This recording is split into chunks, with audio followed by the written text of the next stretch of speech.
to my channel, Bake Cuisine.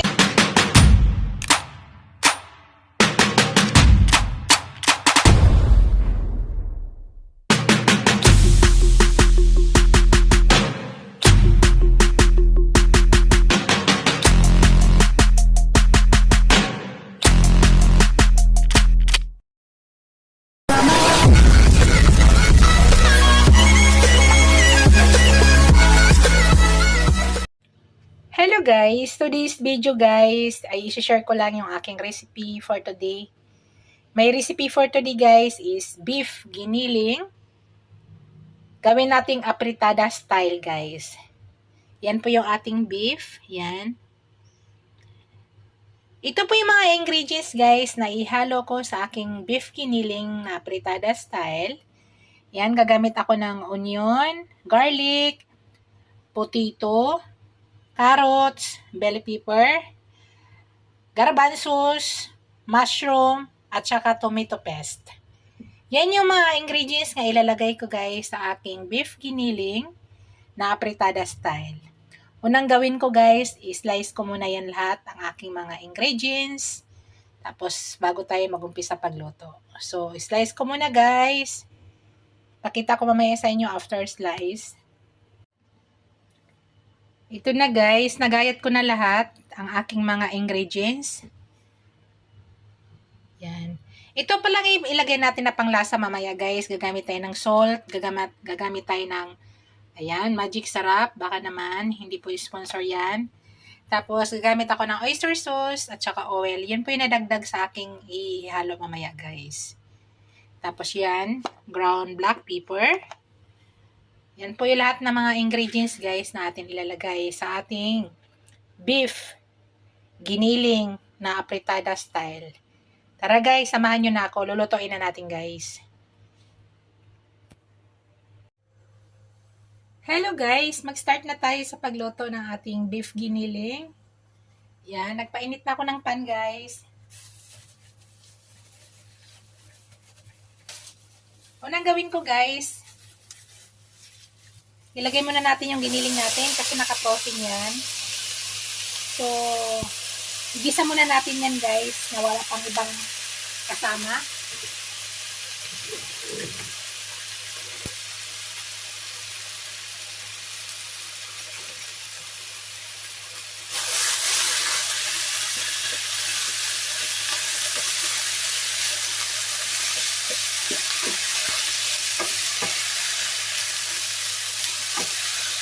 Kasi naka-frozen yan guys eh.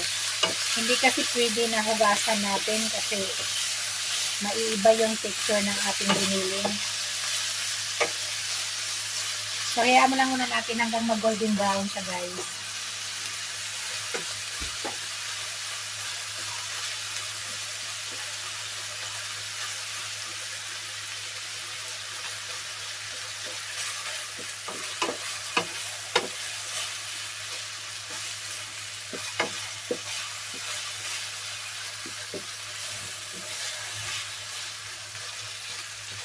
So, hintayin lang muna natin yan guys hanggang mag-golden brown. Yan guys. Brown na siya guys. So, ang mangyari guys ay hindi na kailangan maglagay ng oil. Kasi meron siyang oil na lumabas. So, enough na yung oil guys. Hindi na tayo magdagdag ng oil kasi meron na siyang sariling oil na lumabas. So, maglagay na ako ng butter guys. Hindi ko pala napakita sa inyo kanina kahit maglalagay ako ng butter.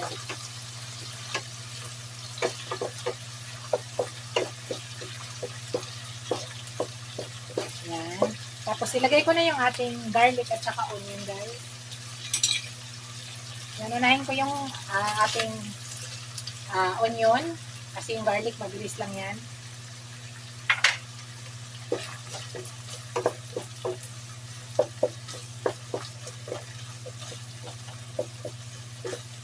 Isa lang natin saglit.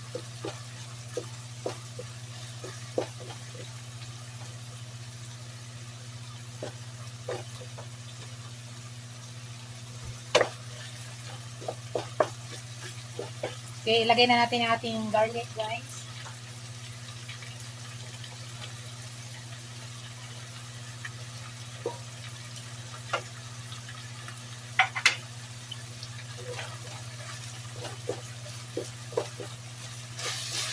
So, halo na natin lahat yan. Minix na natin sa ating beef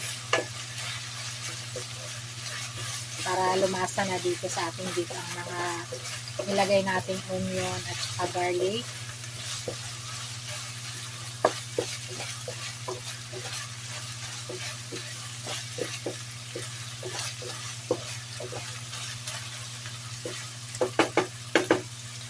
So, gisa lang muna natin guys. Takpan muna natin. Tapos after 1 minute, check natin. Check na natin guys.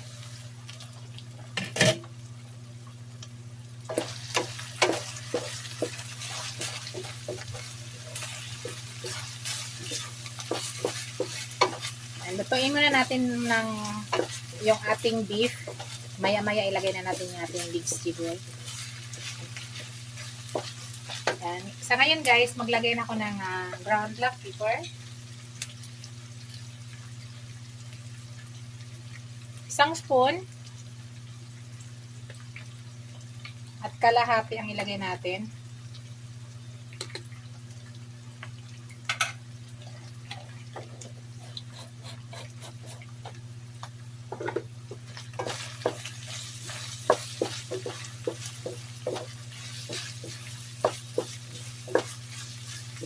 Yan, luto na yung ating ano guys. Luto na yung ating beef. Ilalagay ko na yung ating gulay guys.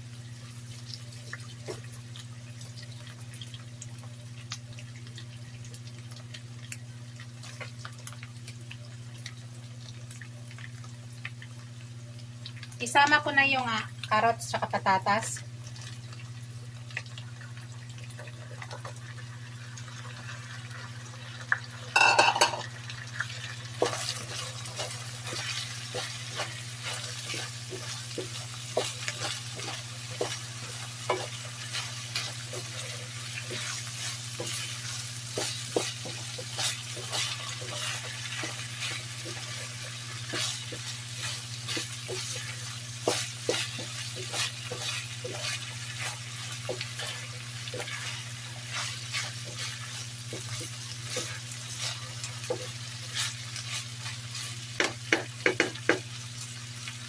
Ngayon guys, takpan ko muna.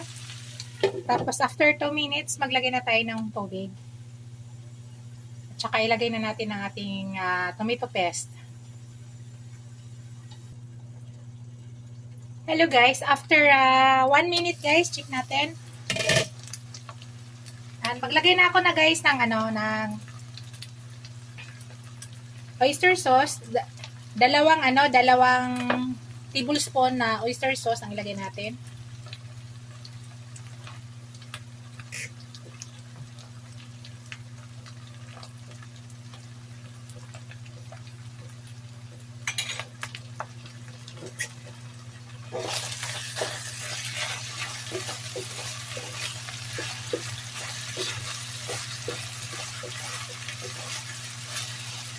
Tapos ilagay ko na ang ating guys, tomato paste.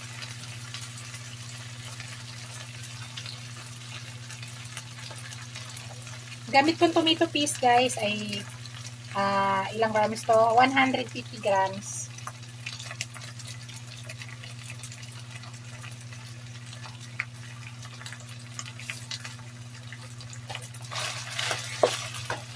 Tapos maglagay na ako ng tubig guys.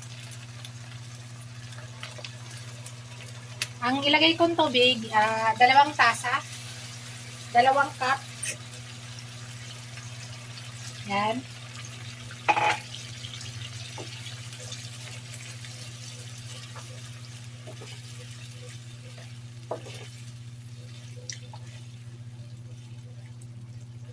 Ang gawin natin guys, patuyuin lang natin yung tubig, yung sauce, hanggang mag-absorb ang lasa dito sa ating giniling at saka sa ating gulay.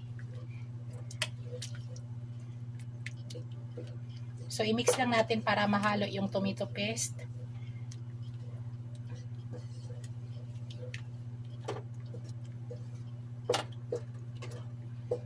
Mamaya pala guys, maglagay ako ng konting sugar ha, para iti-twist natin yung lasa niyan.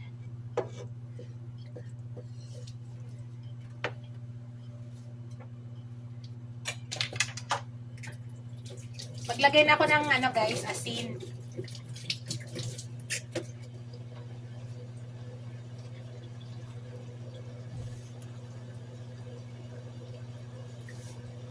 Maglagay tayo ng asin.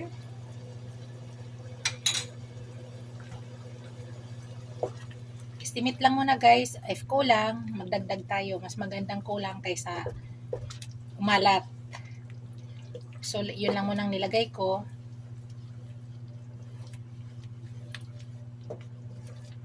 So, i-medium lang natin yung heat guys.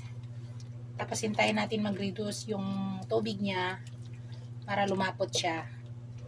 Pero bago siya mag-totally reduce ang tubig, ilalagay na natin yung ibang ingredients niyan. Mamaya titikman ko siya guys. Sa ngayon, takpan ko muna guys. Pa-reduce muna natin yung tubig. Then later, ilalagay na natin. Mag-time tayo guys ng 10 minutes ha. 10 minutes tingnan natin after 10 minutes.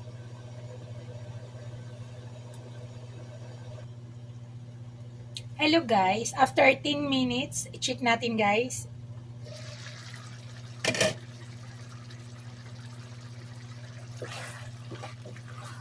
So, gano'n na nangyari guys. Ngayon guys, maglagay ako ng dagdag na panglasa.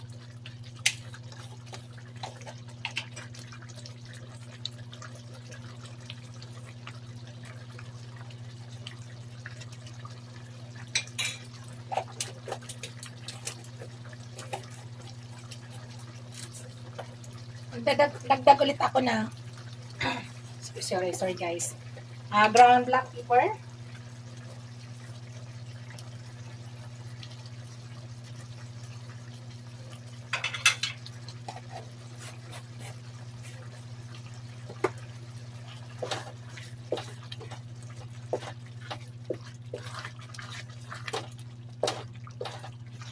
Tapos maglagay ako ng sugar guys. 1 tablespoon sugar. Brown sugar ang gagamitin ko or yan. Para kontrahin lang yung ano natin, tomato paste.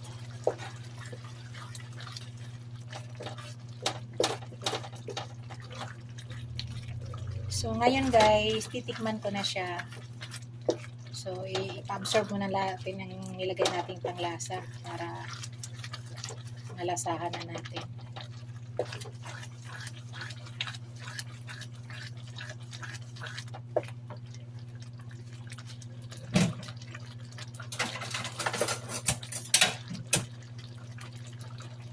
Tikman ko na siya guys.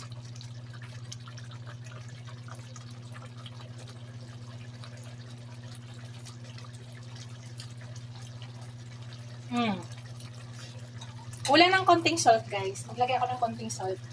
Konti na lang.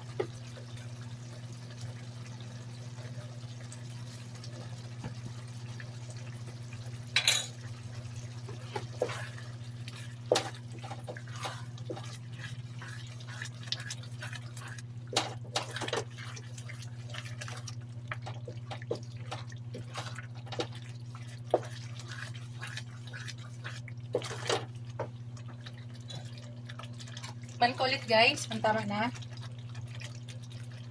Tikman ko rin yung gulay, yung carrots. Kung luto na yung carrots.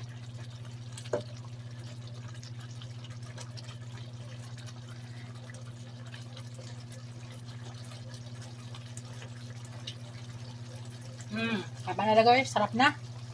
Ang carrots ay tama na. Ay ko rin latang-lata yung carrots, tama na po.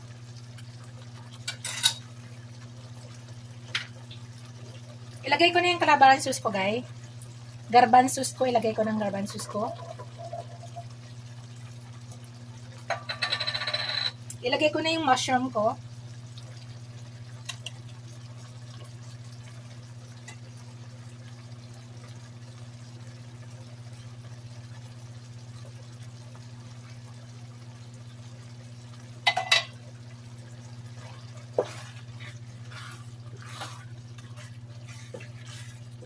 May own version to guys ha.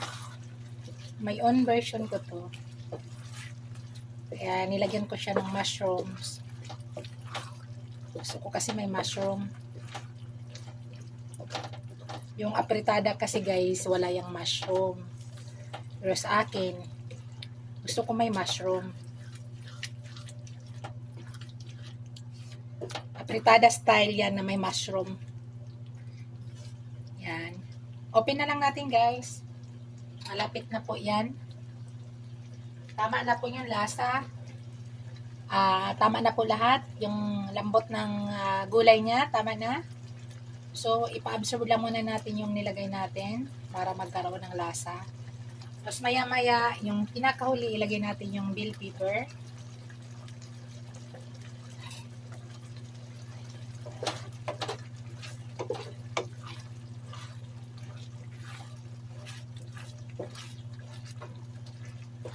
Kung gusto nyo maanghang guys, pwede naman yung anghangan yan. Yung version ko ngayon, hindi maanghang. Pero kung gusto nyo maanghang, pwede nyo lagyan ng anghang yan. So, maya 2 minutes guys, ay luto na yan.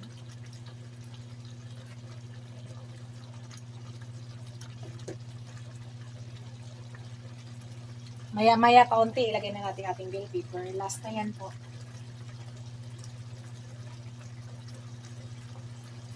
Manatili lang siyang open para yung sauce mag-absorb dun sa meat.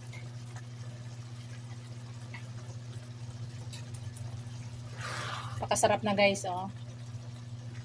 Promise guys, napakasarap.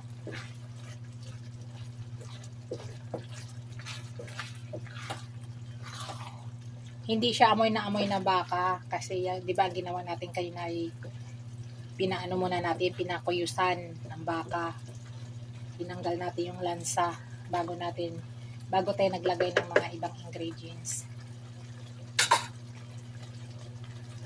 Ilagay ko na yung aking bell pepper guys.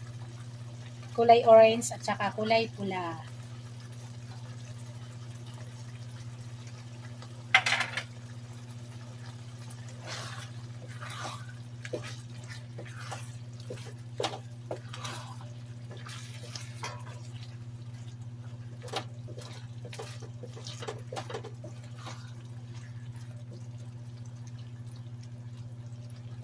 Luto na yan guys.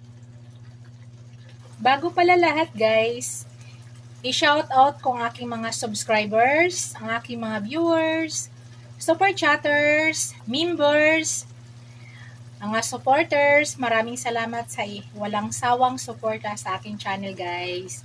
Maraming salamat sa inyong lahat. Sana huwag kayo magsawa. Sa hindi pa nakapag-subscribe sa aking channel, please subscribe niyo ako guys. At huwag kalimutan hit yung notification bell para updated kayo sa lahat ng upload video ko. Thank you!